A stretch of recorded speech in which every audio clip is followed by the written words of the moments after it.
জয় যিশু। আজ ২৯শে জুলাই, সাধারণ কালের ১৭তম সপ্তাহ।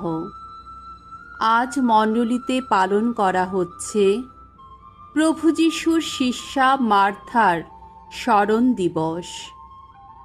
প্রথম পাঠ হিব্রুদের কাছে ধর্মপত্র, ১৩ অধ্যায় ১ থেকে ৩ পদ, ১৪ থেকে ১৬ পদ।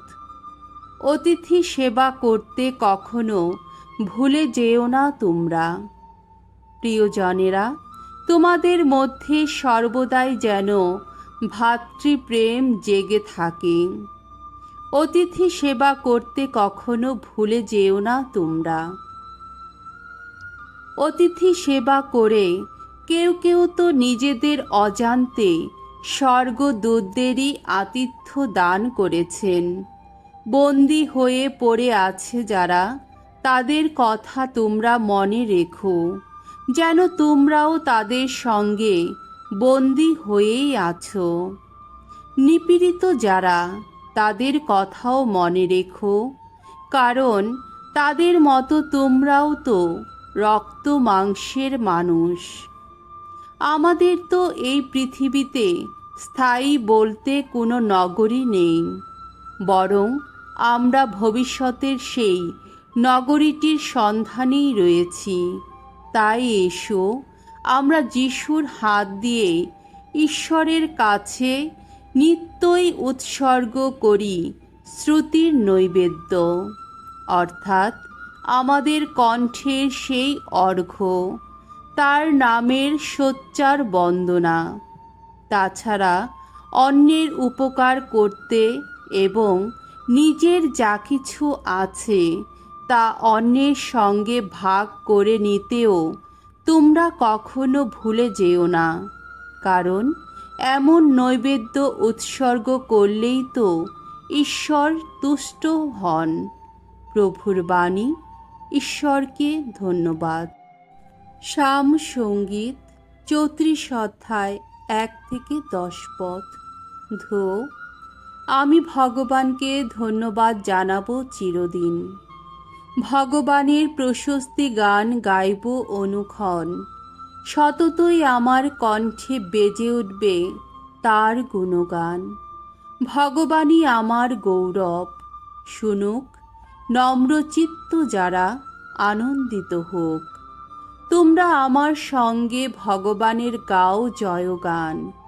তার নামের গৌরব এসো গাই সমস্বরে। ভগবানকে খুঁজেছি আমি, তিনিও সাড়া দিয়েছেন। যত ভয় ভীতি থেকে তিনি মুক্ত করেছেন আমায়। যারা তার দিকে তাকিয়ে থাকে, তাদের মুখ তো আনন্দে উজ্জ্বল হয়। লজ্জায় কখনো কুণ্ঠিত হতে হয় না তাদের। দেখো তো, এই দীনজন ডেকেছে আর ভগবান সাড়াই দিয়েছেন। সমস্ত সংকট থেকে তাকে তিনি রক্ষাই করেছেন। ভগবানকে সম্ভ্রম করে যারা, ভগবানের দূত তাদের পাশে পাশে থাকেন, বিপদ থেকে তাদের উদ্ধার করেন। আস্বাদন করো, দেখো দেখো ভগবান কি মঙ্গলময়। যারা তার শরণাগত, ধন্য ধন্য তারা। ভগবানকে সম্ভ্রম করো, ভগবানের ভক্তজন যারা, যারা তাকে সম্ভ্রম করে তাদের তো থাকে না অভাব। ধনীরাও ভোগ করে রিক্ততা ও ক্ষুধার ধ্বংসন, কিন্তু ভগবানের অন্বেষী যারা, তাদের তো ভালো কিছুর হয় না অভাব। বাণী বন্দনা। যোহন ৮ অধ্যায় ১২ পদ। জয় জয় প্রভুর জয়। আমি জগতের আলো, যে আমায় করে অনুসরণ সেই পাবে জীবনের আলো। জয় জয় প্রভুর জয়। মঙ্গল সমাচার। লূক রচিত মঙ্গল সমাচার ১০ অধ্যায় 38 থেকে 42 পদ। অতিথি সেবায় নিয়ত মার্থা। যিশু একদিন একটি গ্রামে এসে পৌঁছলেন। সেখানে মার্থা নামে এক নারী নিজের বাড়িতে তাকে অভ্যর্থনা জানালেন। মারিয়া নামে তার একটি বোন ছিলেন। মারিয়া এসে প্রভুর পায়ের কাছে বসে তার সমস্ত কথা শুনতে লাগলেন। মার্থা তখন অতিথি সেবায় বহু কাজ নিয়ে খুবই ব্যস্ত। তিনি এসে বললেন, প্রভু, এই যে আমার বোন সব কাজকর্মের ভার আমার একার ওপরেই ফেলে দিয়েছে।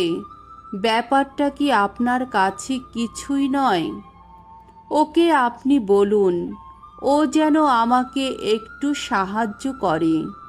কিন্তু প্রভু তাকে উত্তর দিলেন, মার্থা, মার্থা, তুমি তো অনেক কিছু নিয়েই চিন্তিত ও বিচলিত, কিন্তু দরকার শুধু একটি জিনিসেরই।